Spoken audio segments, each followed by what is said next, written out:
Chowdhury sir வந்து யோ still Siva கல்யாணம் பண்ணிட்டான், பாவு பண்ணிட்டான், நீ பண்ண வேண்டியதானே அப்படின்னாரு.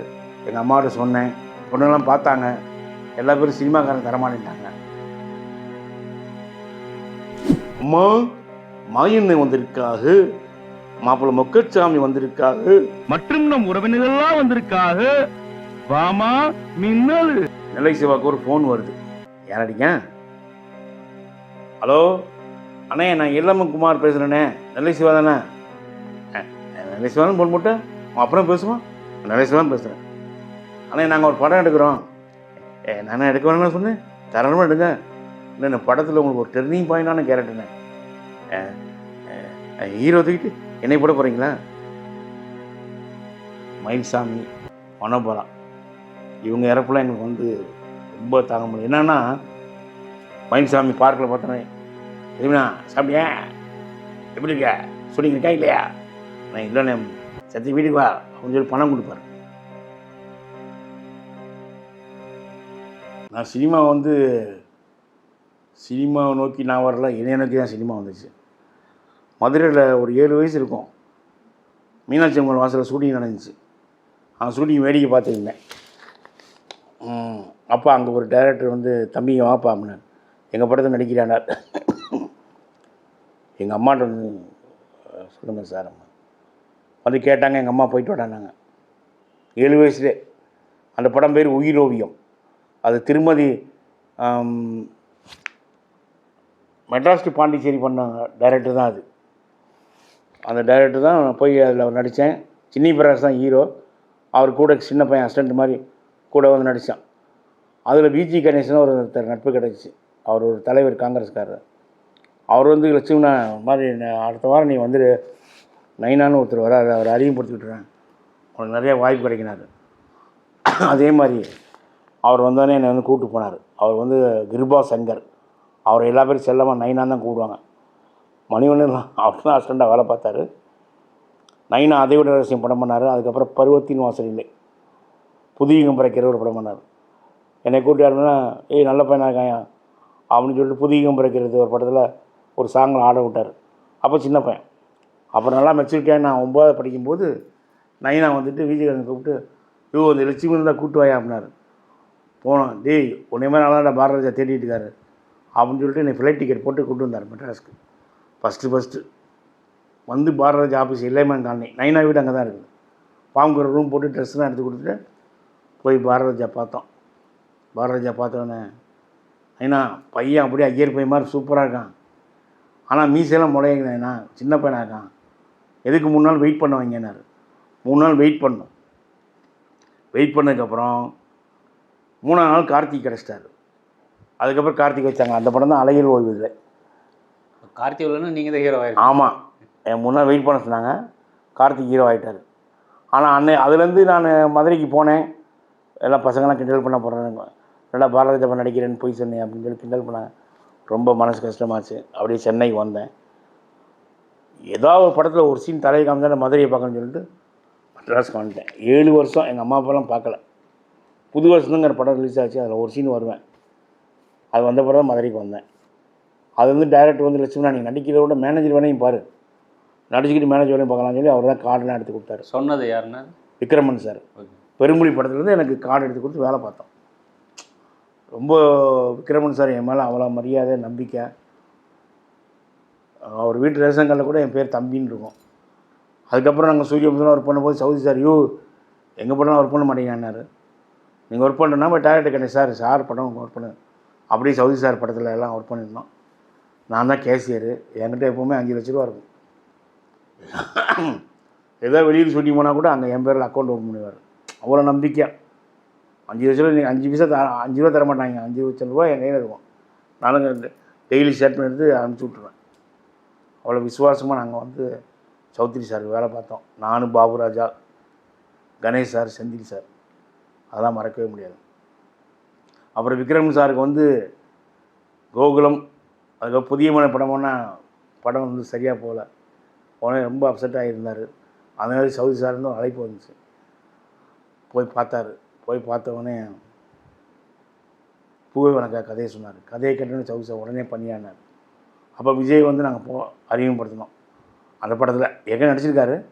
எல்லா பேரும் டேரக்டர் கேட்டாங்க, என்ன சார் விஜய் வந்து போட்டிருக்கீங்க அப்படின்னு. ஒன்றும் பெருசாலாம் படம் ஓடல சார். எழுதி வச்சுங்க, விஜய் வந்து இந்த படம் ரிலீஸ்க்கு அப்புறம் யாருமே பார்க்க முடியாது, டேட்டே வாங்க முடியாது. இன்றைக்கி வந்து ஒரு கம்மியான சம்பளம் வாங்குறாரு, இது கிட்டத்தட்ட ஒரு பெரிய ரஜினிகாந்த் சம்பளம் வாங்குவாருங்க அப்படின்னாரு. சொன்ன மாதிரி நடந்துச்சு. இல்லை அந்த படம் தான் அவருக்கு டர்னிங் பாயிண்ட். ஆமாம், 170 நாள் ஓடிச்சு தமிழ்நாடு ஃபுல்லாக. கோயம்புத்தூரில் திருப்பூர் சுப்ரமணியம் ஒரு ஃபங்க்ஷன் வச்சு அவார்ட்லாம் கொடுத்தாரு எல்லா பேருக்கும், சீல்டு ஃபங்க்ஷன் மாதிரி வச்சு. அதுக்கப்புறம் அவருக்கு லவ் டுடே, துல்லாமணம் துள்ளும், எங்கேயோ போயிட்டார். ஷாஜகான், திருப்பாச்சி, சிவகாசி போய் எங்கேயோ டாப்பில் போயிட்டார். நீ உச்சத்தில் இருக்கார். இப்போ அரசியலில் களை இறங்கியிருக்காரு. கண்டிப்பாக அரசியலையும் பெருசாக ஜெயிப்பார். இப்போயே 1 கோடி உறுப்பினர் சேர்ந்துருக்காங்க விஜய் கட்சியில். நிச்சயம் வந்து அவர் அரசியலையும் ஜெயிப்பார், அதில் எங்களுக்கெல்லாம் நம்பிக்கை இருக்குது. ஆனந்தம் படம் வாய்ப்பு எப்படின்னு? ஆனந்தம் படம் வந்து நான் சூப்பர்ல மேனேஜாக இருந்தேன். அந்த பட கேரக்டர் வந்து முதல்ல வடிவேல் பண்ணுறதா இருந்துச்சு. ஒரு வடிவேல் 40 நாள் எடுத்து தர முடியாதுன்னு விவேக் பேசினாங்க, அவர் முடியாதுன்ட்டார். அப்புறம் ரமேஷ் கண்ணா, சார்லி எல்லா பேருமே மொத்தமாக தர முடியாதுன்ட்டாங்க. உடனே லிங்கசாமி சார் வந்து டைரக்டர் சவுதி சாரை போயிட்டு, சார் லட்சுமணன் அந்த படத்தில் ப்ரொடக்ஷன் பண்ணி ஒர்க் பண்ணுறாரு, அவரே நடிக்க வச்சிருக்கேன் சார் அப்படின்னாரு. ஐயோ உனக்கு ஓகேன்னு எனக்கு ஓகே ஆகுது, நல்லா பண்ணுவாங்க அப்படின்னாரு. நான் முதல்ல பயந்தேன், நடிக்க மாட்டேன்ட்டேன். சவுதி சார் கூப்பிட்டாரு, ஐயோ ஏன் நடிக்க மாட்டேன்றேன், காசு போகிற நானே பயப்படுறேன், நீனே பயப்படுற, போய் ரயில்வே அடியா அப்படின்னாரு. ஃபஸ்ட் நாள் மம்முட்டிக்கு ஆனை மாலை போடுற மாதிரி சீன் எடுத்தோடனே கிளாப்ஸ் அடித்தாங்க. அது எங்கே சாமி 10 ரெண்டு யார் பண்ணுறது? மம்முட்டி சார் வந்து என்ன வந்து போய் வடிவில் என்னாச்சு, விவேக் என்னாச்சு, மயில்சாமி சார்லி புக் பண்ண சொன்னீங்களா, அப்புறம் என்னாச்சு? இல்லை சார் ஒரு ப்ரொடக்ஷன் மேனேஜர் நடிக்க போடாது. அப்படியா, யார் அவன்? என்னை அறிவு பண்ணாங்க. மம்முட்டி என்னை பார்த்தாரு, இவனை பார்த்து திருடு மாதிரி இல்லையே, பன்னிக்குட்டி மாதிரி இருக்கான், இவனை வச்சு ஒரு சீன் கிட்ட பண்ண சொல்கிறேன் ஓகே. என்னை வச்சு ஒரு சீன் எடுத்தாங்க. சீனை ஆணையத்தில் பார்த்தோன்னே மம்முட்டி கூப்பிட்டு, லக்ஷ்மண் ரொம்ப நல்லா பண்ணுறேன், கொஞ்சம் முகத்தில் பயம் இருக்குது சார். மம்முட்டி முரளி எங்களெல்லாம் பார்த்து பயப்படுது, கேமராவுக்கு பயப்படு, நடிச்சு ஓகே போயிட்டு இருக்கு அப்படின்னாரு. படம் ஃபஸ்ட்டு பார்த்தவொடனே மம்முட்டி என்னை கூப்பிட்டாரு, லக்ஷ்மணா இனிமேல் மேனேஜரை பார்க்காத, நடிக்க போயிருந்தார். அவர் சொன்னது நான் நடிக்க போயிட்டேன். மம்முட்டியே சொன்னாருன்னா? மம்முட்டியே சொன்னார். நான் காலில் வந்து அழுகிற சீன்லாம் பார்த்துட்டு, லட்சுமணா அந்த சீனில் நீ ரொம்ப பிரமாதமாக நடிச்சிருந்தேன், எனக்கு தேட்டரில் கண் கலங்கிட்டேன் அப்படின்னு அவர் சொன்னது நடிக்க ஆரம்பிச்சிட்டேன். அதுக்கப்புறம் ரொம்ப நாளைக்கு அப்புறம் மம்முட்டி பார்த்தேன். லட்சுமண் நான் ரொம்ப காமெடிலாம் பார்க்குறேன், வடிவில் கூட நிறையா பின்னிக்கிட்டு இருக்கேன், அப்படியே கீப்பப் பண்ணுங்க அப்படின்னாரு. நல்ல நடிகன் மெகாஸ்டார் மம்முட்டியே என்னை பாராட்டார். இதுக்கு மேலே என்ன வேணும்? அதுவே ஒரு ஆஸ்கார் அவார்டு மாதிரி.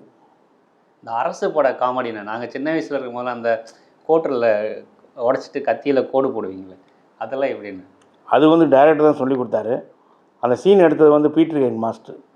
இந்த பாட்டில் உடைக்கிறது, அறுவாடு வரும். ஏன்னா சரத்குமார் பெரிய ஒரிஜினல் கத்து தலையில் பட்டுன்னு சொல்லி எப்படி பண்ணணும்னு பண்ணி காமிச்சார். எனக்கு அது வந்து அந்த சீன் பண்ணேன், தேட்டரில் பெரிய கிளாப்ஸு. இல்லைண்ணா, நாங்கள் நீங்கள் பண்ணும்போது 6வது படிச்சுட்டு இருந்தோம். அப்போ அவள் பார்க்கும்போது எங்களுக்கு செம்ம சிரிப்பாக இருக்கும். நீ கோட்டையும் குடிச்சிட்டு கோட்டையும் தன்றிய அப்படின்னு சொல்லிட்டு அந்த இதெல்லாம் ரொம்ப பிரமாதமாக இருந்துச்சு. அந்த சீன் ரசித்தாங்க. சுரேஷ்க்கு நல்ல காமெடி சீன் சொல்லிட்டு. இங்கே கம்பீரம் படம் பாருங்கள், அந்த வடிவேல் வந்து கான்ஸ்டபிளாக வந்து ஒரு பொம்பளையை பிடிக்க போவார். ஆமாம், அந்த பொம்பளை ட்ரெஸ்ஸெல்லாம் வந்துட்டு அவன் வெளியே வருவான். அதெல்லாம் வந்து சொன்னவொன்னே புரிஞ்சுக்குவார் கரெக்டாக. வடிவேல்னால இன்றைக்கி நிறைய நடிகர்கள் உருவாயிருக்காங்க. நான் இன்றைக்கி உங்கள் சேனலில் பேசுகிறேன்னா அது காரணம் வடிவேல் தான். அந்த நன்றி மறக்கக்கூடாது. இல்லை அதே மாதிரி அந்த எல்லாம் அவன் செயலில் அந்த கடல்லே இல்லை இன்னைக்கு வரையும் அந்த ட்ரெண்ட் ஆகிட்டு இருக்குல்லண்ணா. ஜெயிலில் போட்டுனே அவர் வடிவேல் சொல்வார், என் பசங்க வந்துடுவான் என்ன வந்துடுவாங்க, இந்த வந்துட்டாங்கன்னா இந்த வந்துட்டாங்க, வஞ்சிரம் இருக்குன்றாங்க, வாழமன் இருக்குன்றாங்க, கெண்டவன் இருக்குன்றாங்க, கழுத்தி இருக்குன்றாங்க. ஆனால் நீ கேட்ட ஜாமீன் மாத்திரம் கிடைக்கல. டேய் லூசு பசங்களா, என்ன ஜாமீனை போய் மீன் மார்க்கெட் வைப்பாங்க, நீங்கள் என்ன எப்படி பேசுகிறீங்க? ஜாமீனை மீன் மார்க்கெட்டாக எங்கே வைப்பாங்க? கோயம்புத்தூருக்கு எல்லா மார்க்கெட்டையும் கேட்டு வந்துட்டான், எங்கேயுமே இல்லையா. அல்வா சொல்லுவார், கடல்லே இல்லையா. அது தேட்டர் கிளாப்ஸு. சீன் முடிச்சாச்சு. முடிச்சோன்னு வச்சுக்கணும், இவா டேரக்டர் சொல்லு, ஒரே ஒரு டைலாக் மாத்திரம் எடுப்பினார்.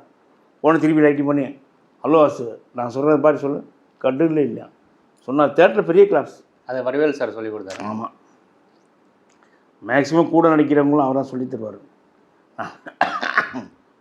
ஏபிசிடி ஒரு படத்தில் நான் வந்து ராமநாளில் ஷூட்டிங்கில் இருந்தேன். ஃபோன் அடித்தார். லட்சுமணன் எங்கே இருக்கேன்? அண்ணே ராம்நாளில் கண்ணே அருமையான சீன் மாட்டிடலாம் அவனுக்கு அப்படின்னாரு. எத்தனை நாள்? 3 நாளாங்க. ஐயோ இது நாளைக்கு எடுத்தான்டா காலையில், நாளைக்கு நைட்டுக்குள்ளே எடுக்கணும்டா அப்படின்னாரு. உடனே என்ன டைரக்டர் யாரா அப்படின்னா நேசன் ஒரு டைரக்டர் அப்படின்னா அவர்கிட்ட கொடுறானாரா, சார் நேசன் சார் லட்சுமணன் அடிச்சிருங்க, உடனே எனக்கு டிக்கெட் போட்டு அனுப்பிச்சுட்டேனார். அதே மாதிரி வந்தேன் கரெக்டாக காலையில் ஈவினிங் 5 மணிக்கு வந்தேன். போயிட்டோன்னே ட்ரெஸ்லாம் போட்டு இல்லை சிவனா பஸ்ஸு வெளியில் போகுது 6 மணி நேரம் லைட்டு போகிறக்குள்ளேயும் எடுக்கணும் அப்படின்னாரு. நான் நடித்து காமிக்கிறேன், அதே மாதிரி பண்ணியிருந்தார். அவர் உட்காந்து பண்ணி காமிச்சார். அது வெங்கல்ராவ் மொட்டை அடித்து நான் அவரை அப்படி தலையை கவுத்திட்டு நான் வருவோம். டிக்கெட் அண்ணே ஒரு டிக்கெட் கொடுண்ணே தயா அவருக்கு. அண்ணே அவர் ஏற்கனவே டிக்கெட் எடுத்தானே இப்போ தான் பஸ்ஸில் ஏறி வந்தீங்க, ஏற்கனவே டிக்கெட் எடுத்தான்ற. எங்கள் அப்பா தாங்க அவனு தலையை கவுத்துவார். என்ன டெட் பாடியை கொண்டு வந்திருக்க? ஆமாங்க என்னென்ன பண்ணுறது, போகிறவங்க குப்பத்தில் அப்படி போயிட்டே இருங்க. பெத்த அப்பாடா, பெத்தான் செத்தான், காலம் போகிற போக்கில் ஆத்தா செத்தான் அப்போ தான் போட்டு போயிட்டே இருக்கு நீயா. அது நான் என்ன பண்ணுறது? ஒரு 5000 பணம். 5000 ரூபாயா? எதுக்கியா? என்ன லூஸ் தான் பேசுகிற? பாடி இறக்கணும், கால்ட்ராசி புக் பண்ணணும், வீட்டுக்கு கொண்டு போகணும், பந்தலை போடணும், பாடையை கட்டணும், 3ஆம் நாள் பால் ஊற்றணும், 4ஆம் நாள் பயிரை வைக்கணும், 14 நாள் கறி போகணும். எங்கள் அப்பா காசு தருவான். அது நான் என்ன பண்ணுறது? என்கிட்ட 500 இருக்குது கொடு. அப்பா இவர்கிட்ட 500 இருந்துச்சான். உடனே வெங்கட வடிவில் அடிப்பார். எவ்வளோ நேரம் மூச்சு அடிக்கிறது 500 காசுக்கு? தம்பி நல்லா ஆவணி பஸ் அப்படி. அந்த காமெடி சூப்பராக பட்டாச்சு. இல்லை வாமா மீனல் காமெடி வந்து எப்படின்னா, அந்த மாய் படத்தை நான் ஒர்க் பண்ணல. பாண்டியன் சார் வந்து அருணாச்சலம் சொல்லி வர சொன்னார். வடிவேலன்ட்ட காமிச்சார். ஆனால் அந்த மாமனார் கேரக்டர் பொண்ணுக்கு அப்பா கேரக்டர் என்ன பண்ணோம். தாடியெலாம் வச்சு இல்லைன்னு நாங்கள் வேறு மீசெல்லாம் ஒட்டி கூப்பிட்டு வரேன்னே. நான் போய் கூப்பிட்டுனே ஓகேன்ட்டார். அந்த வடிவேலனை ஓகே சொன்னால்தான் தான் இன்றைக்கு வரையும் நடிச்சிட்டு இருக்கேன். அந்த டைலாகு, அம்மா மாயண்ணை வந்திருக்காக, மாப்பிள்ளை மொக்கச்சாமி வந்திருக்காக, மற்றும் உறவினர்கள்லாம் வந்திருக்காக, வாமா மின்னல் தேட்டரில் அடிக்குச்சு. சரத்குமார் 100 படம் நடித்து ஒரு மலர் போட்டிருந்தார். அந்த மலர் எழுதியிருக்காரு, மாயி என்றால் மின்னல் தான் நாமத்துக்கு வரும்னு எழுதியிருக்கார். இது எப்படி இந்த வாய்ப்பு கிடச்சுன்னா, நாங்கள் சில நேரத்தில் டைரக்டருக்கு மேரேஜ் ஆன அப்புறம் சூப்பர் ஆஃபீஸே தங்க ஆரம்பிச்சிட்டோம். சொல்லாமலை படம் வேலை பார்க்கும்போது நைட்டில் வந்து அங்கே தங்கியிருப்போம். மதுரையில் ஒரு ஜெனிதா அப்படிங்கிற சின்ன பையன் ஒருத்தருக்கார். அவர் பேசுகிற அப்படி தான் மங்கு லட்சுமின்னு உட்காருங்க, லட்சுமின்னு வந்திருக்கான் தெரியல, ஒரு 1/2 டீ வாங்கி கொடுறான். இப்படி மாடுலேஷன் வந்து அங்கே நாங்கள் ஆஃபீஸில் நைட்டு காமெடியாக பேசுவோம். அது காலையில் சசி சார் கூப்பிட்டார். லட்சுமணன் என் படத்தில் கிளைமாக்ஸ் வருது, இதே மாடுலேஷனை பேசி டப்பிங் பேசுகிறேன் சார். அதான் சொல்லாமலே கிளைமேக்ஸு. லிவிங்ஸ்டன் பஸ் ஸ்டாப் பண்ணிப்பார். பீடி இருக்குது இல்லைன்னு சொல்ல ஒன்று கேட்டா, என்னடா லுக்கு பீடியே வழி இல்லை உனக்கு டீச்சிஸ் கேட்குதா. இதை பார்த்தா கௌசிலா வந்து லிவிங்ஸ்டன் பேசுவான்னு கண்டுபிடிப்பாங்க. அதை தேட்டரில் இதானோடனே பெரிய பேர் கிடச்சி. அந்த படம் பார்த்து தான் பாண்டியன் வந்து டைரக்டர் இந்த டைலாக் எழுதி கொடுத்த மாதிரி பேசுங்கன்னாரு. அப்படி ஒர்க் அவுட் ஆனது தான் அந்த வாமா மின்னல். அதெல்லாம் சசி சார், பாண்டியன் சார் எனக்கு உயிரோடு இல்லை. அந்த வாமா மின்னல் தான் என்னை மிகப்பெரிய அடையாளம் காமிச்சு. அதெல்லாம் மறக்க முடியாது. சட்டசபையிலே பேசியிருக்காங்க அந்த டைலாகை. அந்த அளவுக்கு ஃபேமஸான டைலாக். இன்றைக்கும் அது அழியலை. இப்போ வடிவேல் சார் கூட இன்னும் பேசிகிட்டு இருக்கீங்களாண்ணா? வடிவேல் சார் இப்போ பார்க்க முடியல. இப்போ ஃபகத் பாசில் படம் நடிக்கிறாரு. அப்புறம் வந்து சுந்தர்சி கூட சேர்ந்தார், பழையபடி நடிச்சிக்கிட்டு இருக்கார். அவர் ட்ராக் பண்ணல, இப்போ ட்ராக் பண்ணால் கூப்பிடுவார். விவேக் சார் கூட டச் இருக்காரு அவங்க? விவேக் சார் கூட நிறைய படம் பண்ணியிருக்கேன். அதை பற்றி எதாவது இருந்தாலும் சார். ஏன்னா வந்து விவேக் சார் வந்து நான் பேசுகிறேன் படம், விக்ரம் சார் 3ஆவது படம்.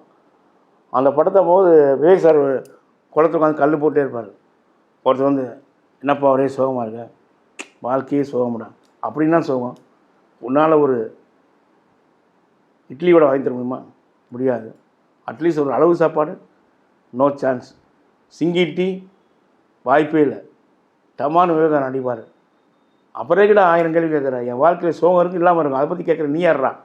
அவன் ரோட்டில் வருவார், நான் இந்த ரோட்டில் தம் அடிச்சு வந்துக்கிட்டு இருப்பேன். விவேக் சார் தாண்டி போவேன். ஓ என்ன வாழ்க்கை என்ன சுகம் கேட்க மாட்டேன். உன் வாழ்க்கையில் 1000 சுகம் இருக்கும் இல்லாமல் இருக்கும், அதை பற்றி எனக்கு என்ன கவலை. அனாவசியம் ஏன் வாழ்க்கை கொடுக்கான்னு சொல்லிட்டு வந்துடுவேன். இந்த சூட்டப்போ அவர் தான் சொன்னார் விக்ரமன் சார்கிட்ட, சார் லட்சுமணன் நல்லா இருக்கும் சார். அவர் கூட ஒரு 40 படம் நடிச்சிருப்பேன். சந்தானம் சார் கலகலப்பில் வந்து எனக்கு நல்ல பேர் கிடச்சி. ஆமாம் பாஸ் நான் கொஞ்சம் முன்னாடி உட்காந்துக்கிறேன், ஏன்டா பின்னாடி தூக்கி தூக்கி போட்டு டம்மான்னு அடிப்பார். அதெல்லாம் ஸ்பாட்டில் சொன்னார், செம்மையாக இருக்கடாச்சு. அவரே சொல்லி தருவாராண்ணா. சந்தானம் கூட நிறைய படம் நடித்தேன். சூரியகிட பலே பாண்டியான்னு ஒரு படத்தில் ஒரு நல்ல காமெடி, குத்தடி குத்தடி செய்யக்கா குனிந்தி குத்தடி செய்யக்கா குன்னக்குடி சும்மா சொன்னார். பந்தல்களே பாவக்கா தொங்குதடி டோலக்குன்னு பாரதியார் சும்மா சொன்னார். உனக்கு உள்ளே கூப்பிடுவார், டப்புன்னு கொடுத்து வெளியே வந்து பிளட் வாமிட் எடுப்பேன். பாரதியார் எங்கே சொன்னார் அப்படிங்கிறாரு. அப்படியே என் பயணம் போயிட்டுருக்கேன். அவன் கடவுள் புண்ணியத்தில் இது வரைக்கும் பிரச்சனையே இல்லை. ஹாஸ்பிட்டலில் ஒரு வருஷம் இருக்கும்போது தான் வாய்ப்பே கம்மியாச்சு. இப்போ எல்லிசா படம் தேசிங் ராஜா 2 நடிச்சிருக்கேன். மறைமுகன்னு படம் நடிச்சிருக்கேன். இன்னொரு படம் அவார்டு பிக்சர்ஸோட இது நடிக்கிறதுக்கு பேசுவார்த்தை போயிட்டுருக்கு. சின்ன சின்ன படம் போயிட்டுருக்கு, ஒரு கஷ்டம் இல்லை. இந்த ஹாஸ்பிட்டலுக்கு வந்த பிறகு எனக்கு உங்களை மாதிரி யூடியூப் சேனல் தான் எனக்கு சோறு போட்டாங்க. அங்கே பேட்டி கொடுப்போம், எனக்கு பணம் தருவாங்க, அதை வச்சு வண்டி விட்டுருக்கு. இந்த யூடியூப் சேனல் வந்து எங்களை மாதிரி கலைஞர்களுக்கு ஒரு ஊக்க போனஸ் மாதிரி. எல்லா பேரும் கூப்பிட்டு ஒரு கவரில் ஒரு பணம் கொடுத்துட்டு அது யூடியூப் வந்து வேர்ல்டு ஃபுல்லாக போயிடும். அதை பார்த்தோன்னே நிறைய பேர் லட்சுமணன் இவனை போட்டுருக்கலாமே அப்படின்னு சொல்லி பேசுவாங்க. அந்த மாதிரி போயிட்டு வாழ்க்கை. சரத்குமார் சார் வந்து எனக்கு இங்கே அம்பிளிக்கால் இறங்கியான ஒரு இது வந்துருச்சு. அது எல்லா பேர் கிண்டல் பண்ணாங்க. சரத்குமார் டென்ஷன் ஆகி அதெல்லாம் கிண்டல் போட தப்புங்க. சரத்குமார் சார் தான் அப்போலோ ஆஸ்பத்திரியில் டாக்டர் உதயகுமார் இருக்கார், அவர் மூலமாச்சு இதை ஆப்ரேஷன் பண்ணி விட்டார். அவர் தான் செலவுலாம் பணம் கொடுத்தாரு. அவர் ஒரு நல்ல மனிதர். சரத்குமாரை சினிமாவில் அறிமுகப்படுத்தினது கேப்டன் தான். அவர் இன்றைக்கும் மறக்க மாட்டார். இப்போ சரத்குமார் சாரும் விஜயகாந்த் பையன் நடிக்கிறாங்க ஒரு படம். பொன்ராம் டைரக்டர், படைத்தலைவன். படைத்தலைவன் படத்தப்படா வாழ்க்கை சங்கம் டைரக்டர். அதில் வந்து கேப்டன் பையனுக்கு ஒரு நல்ல பேர் கிடைக்கும். ஃபைட்லாம் ரொம்ப நல்லா பண்ணியிருக்கான்னு கேள்விப்பட்டேன். வந்து கேப்டன் தான் பையனை தூக்கி விட்டுருப்பார், அவர் இல்லை. ஆனால் அண்ணி நல்ல கேரக்டர். ஸ்பாட்டில் வந்து உங்களுக்கு டயலாக் இப்போது நைட்டில் ஆஃபீஸில் உட்காந்து சீன் பேசும்போது இது அல்வாவாஸ் போடுங்க, இது கிருஷ்ணமூர்த்தி போடுங்க, இது சுப்ராஜ் போடுங்க, இது லட்சுமணனை போடுங்க. மாதம் 20 நாள் ஷூட்டிங் இருந்துகிட்டே இருக்கும் எங்களுக்கு. அதெல்லாம் சும்மா சொல்லக்கூடாது. அந்த 20 நாள் தான் எங்களுக்கு அவர் ட்ராக் பண்ணாங்க. எங்களுக்கு ரொம்ப கஷ்டமாகி போச்சு. அழகாக சொல்லி தருவாருங்க. அந்த பஸ்ஸில் வந்து நான் பேசின சீன் வந்து அவர் நடிச்சு காமிச்சார். நான் நடித்து முடிச்சேன்னு இதான் என் தேவை, அதான் நான் சொன்ன டைரக்டரை சேலஞ்ச் பண்ணி லட்சுமணன் பாருங்கள் ஒரே டேக்கில் போனால் பாருங்கனாரு. பின்னிட்டே ஆகும்பார். ரொம்ப அதாவது டைரக்டரை கேட்பார், சார் இந்த சீனில் இந்த ஆல்ட்ரு பண்ணிக்கலாமாம்பார். டைரக்டர் ஓகேன்னா பண்ணி கொடுப்பார். அன்றைக்கெல்லாம் வந்து வடிவேலு போட்டால் தான் படம் பிஸ்னஸ். அப்படி தானே இருந்துச்சு. கண்டிப்பாக கண்டிப்பாக. நல்ல கலைஞன், மறக்க முடியாத கலைஞன். வைகை புயல் வச்சுட்டாங்க. அவர் வந்து ஒரு 20 குடும்பத்துக்கு சோறு போட்டார். விவேக் சாரும் ஒரு 20 குடும்பத்துக்கு சோறு போட்டுக்கிட்டு இருக்கார். இன்றைக்குள்ள காமெடின்னு யாரையும் கூப்பிட்றதில்ல, அவங்களே பண்ணிக்கிட்டு இருக்காங்க. விவேக் சார் இழப்புலாம் வந்து பெரிய இழப்பு. நான் ஒரு நாள் அந்த காவிரி சீட்டில் கேப்டன் பிடி பார்ல உட்காந்துருப்பேன். விவேக் சார் காரில் வந்தார், கண்ணாடி இருந்தார். லட்சுமணா எங்கே உட்காந்துருக்கேன், சும்மா மாஸ்க் போடாமல் உட்காந்துருக்கேன். அவனுக்கு கூப்பிட்டு போய் அப்போலோ பார்மசியில் மாஸ்க்கு, சானிடைசர், கையில் ஒரு 5000 பணம். இனிமேல் எங்கேயும் வெளியே சுற்றினா மாஸ்கோட போட அப்படின்னாரு. எந்த கொரோனாக்கு எனக்கெல்லாம் மாஸ்க்கு வாங்கி தர, அவரே கொரோனா இறந்து போயிட்டார். அவர் இறப்பு, மயில்சாமி, மனோபலா, இவங்க இறப்புலாம் எங்களுக்கு வந்து ரொம்ப தாங்க முடியும். என்னென்னா மயில்சாமி பார்க்கில் பார்த்தோன்னே சரிண்ணா சாப்பிட்டியா, எப்படி இருக்க, ஷூட்டிங் இருக்கா இல்லையா, ஆனால் இல்லைண்ணே சத்தி வீட்டுக்கு வா அப்படின்னு சொல்லி பணம் கொடுப்பார். அதே மாதிரி மனோபலா, விவேக் சார் ஷூட்டிங் இல்லாமல் பணம் கொடுப்பாங்க. சிங்கமுத்தன்லாம் இப்போ கூட எனக்கு தீபாவளிக்கு ட்ரெஸ் எடுத்து கொடுத்தாரு, பணம் கொடுத்தாரு. ரொம்ப நல்ல மனுஷன். அது மாதிரி நல்ல உள்ளவங்கள் இருக்காங்க. அந்த 3 பேர் இருந்தது தான் எங்களுக்கு ரொம்ப தாங்க முடியல. நெல்லை சிவான்னு ஒரு காமெடி ஆர்டிஸ்ட் இருக்கார். அவர் இழப்பு எங்களுக்கு பெரிய இழப்பு. நெல்லை சிவாவுக்கு ஒரு ஃபோன் வருது. யாரடிங்க? ஹலோ அண்ணே, நான் இளமன் குமார் பேசுகிறேண்ணே. நெல்லை சிவா தானே? நெல்லை சிவான்னு ஃபோன் போட்டு அவன் அப்புறம் பேசுவான், நடேசன் பேசுகிறேன். ஆனால் நாங்கள் ஒரு படம் எடுக்கிறோம், நானே எடுக்க வேணும்னு சொன்னேன், தாராளமாக எடுங்க. இல்லை இந்த படத்தில் உங்களுக்கு ஒரு டர்னிங் பாயிண்டான கேரக்டர்னே, ஹீரோ தூக்கிட்டு என்னை போட போகிறீங்களா? இல்லை டைரக்டர் சொல்ல சொன்னார். ஆமாம், என்ன சம்பளம் தருவீங்க? ஆனால் ஒரு 750 ரூபா தரலான்ட்டு இருக்கோம்னேன். ஃபோனை வைடா, ஃபோனை கட் பண்ணிடுவார். திருப்பி ஃபோன் வருது. அண்ணே என்னண்ணே ஃபோனை கட் பண்ணிங்க? அதாவது தம்பி, நான் பரங்கிமலேருந்து கோடம்பாக்கத்துக்கு 400 ரூபா பெட்ரோல் போடுறேன், நீ 750 ரூபா தரேன்றேன். ஆமாம், ஹீரோ யார் நடிக்கான்? அண்ணே இவர் தான் நடிக்கிறாரு. அப்படியா, திருட்டி விசிறியை போட மாட்டாங்க, ஃபோனை வை அப்படின்னாரு. அப்புறம் நாகர்கோவிலில் மகிழ்ச்சி ஷூட்டிங் வந்திருக்காரு. ஹலோ, நல்ல சிவா சாரா? ஆமாம், நல்ல சிவா தான் பேசுகிறேன் சார். நான் பிசி பாலுன்னு டைரக்டர் பேசுகிறேன். அப்படிங்களா? பரவாயில்லையே, ஒரு டைரக்டர் எனக்கு ஃபோன் பண்ணுறீங்க, ரொம்ப சந்தோஷமாக இருக்குது. அண்ணே நாங்கள் ஒரு ஜெயமுண்டு பயமுண்டு படம் பண்ணுறோம்னே, அது கதையை மட்டும் சொல்லாண்டுங்கண்ணே. அதாவது சார் எங்களுக்கு ஒரு சீனே சொல்ல மாட்டாங்க, நீ கதையை சொல்லின்றீங்க, தயவுசெய்து நான் நேரில் வந்து கேட்குறேன் அப்படின்னா. உன நேரில் மெட்ராஸ்க்கு வந்திருக்காரு, வந்து கதையை கேட்டேன்னு. கதையை கேட்டேன், அடுத்த மைனா ஜெயமுண்டு பயமில்லை, வெற்றுண்டு பயமில்லை, பிசி போல் எல்லாப்படி சிம்பிளாக பழகிறாரு, ரொம்ப தங்கமான மனுஷன். அந்த மாதிரி நெல்லை சிவா அவர் இழப்பு எங்களுக்கு பெரிய இழப்பு. இந்த ஜில்லா பாயின்னு சொன்னேன்ல, கண்ணாடி கேட்டா, அவர் ஸ்டைலே வேறு மாதிரி இருக்கும். அப்படி சட்டெல்லாம் இப்படி வரைக்கும் போட்டு ரோஜாப்பெல்லாம் வச்சு தான் வருவார். ரோட்டில் அப்படி நடந்து வருவார். தெருவில் குழந்தைங்களாம் எல்லா பேரும் கூப்பிட்டு சாக்லேட்லாம் கொடுப்பார். பொம்மை இந்த சாக்லேட், நான் சாக்லேட் கொடுத்தேன்னு அம்மாக்கிட்ட சொல்லுங்கள். அடுத்த நாள் வருமா, அம்மா இவர் தான் சின்ன பாய் அப்படியே ஸ்டைலாக போவார். கடைக்கு வந்தோடனே ஊதுபதியெல்லாம் கொளுத்தி வைப்பார். கஸ்டமர் வருவாங்க, மங்கண்ணு எந்த ஊர்லேருந்து வர்றீங்க? ஆனால் அப்படிங்கள உசிலம்பட்டி பக்கத்தில் தான் எங்கள் தங்கச்சியை கட்டி கொடுக்க போகிறேன், உங்களுக்கு இல்லாத கண்ணாடியை உட்காருங்க, அந்த டாக்டர் சீட்டை கொடுங்க, A-B-C. அண்ணே டாக்டர் என்கிட்ட தான் வாங்க சொல்லி எழுதியிருக்காரு. ஓகே, மேலே பாருங்க, கொஞ்சம் கீழே பாருங்க, இந்த பக்கம் காணாச்சாலாம் ஏன்னாம்மா தெரியுதா? ஒன்றும் தெரியல பாய். அப்படியே பால்கனிக்கு வாங்க, ரோட்டில் ஆள் நடக்கிறதான் தெரியுதா? தெரியுங்க பாய். அண்ணே உங்களுக்கு எழுத்து வரல, கீழே ரோட்டில் போட ஆளுகள்லாம் தெரியுது, இந்த கண்ணாடி போட்டுங்க, படித்தவங்களாம் கஷ்டப்படுறாங்க அப்படின்னு சொல்லுவார். அவனுக்கு ரேட்லாம் பேசுவார். இந்த ஸ்லாங் தான் நிறையா படத்தில் பேசியிருப்பீங்களா? ஆமாம் அண்ணி, வேறு ஒன்றும் இல்லை, பக்கத்து அப்படிக்கிறதெல்லாம் கவரில் போட்டு கொடுப்பாங்க, நான் பேப்பரில் கொடுப்பேன், அதனால கொஞ்சம் விலை கம்மியாக தான் தருவேன். அப்படிங்களா? வாங்கிக்கோங்க அப்படின்னு சொல்லிட்டு ஒருத்தர் கண்ணாடி வாங்கி போயிட்டு கண்ணு தெரியாமல் அவர் அடிக்க வந்துட்டாங்க. யார் அவங்க ஓனர் அப்படின்னு. அண்ணே வேறு ஒன்றும் இல்லைண்ணே, நான் உங்கள் அப்பாவுக்கு வந்து இங்கே 5.5 போட்டு வச்சுருந்தேன், அவர் பக்கத்தில் கண்ணாடி மாட்டிட்டு போயிட்டார், நான் பஸ் ஸ்டாண்டுக்கு தேடி வந்தேன், உங்கள் அப்பா எங்கே இருக்க எனக்கு தெரியல, நான் என்ன பண்ணுவேன் அப்படிம்பாரு. இந்த மாதிரி ஒரு கேரக்டர். இதை தான் நிறையா பேர் நான் பேசி காமிப்பேன். நிறைய பேர் இதே மாதிரி டைலாக் பேசணும்பாங்க.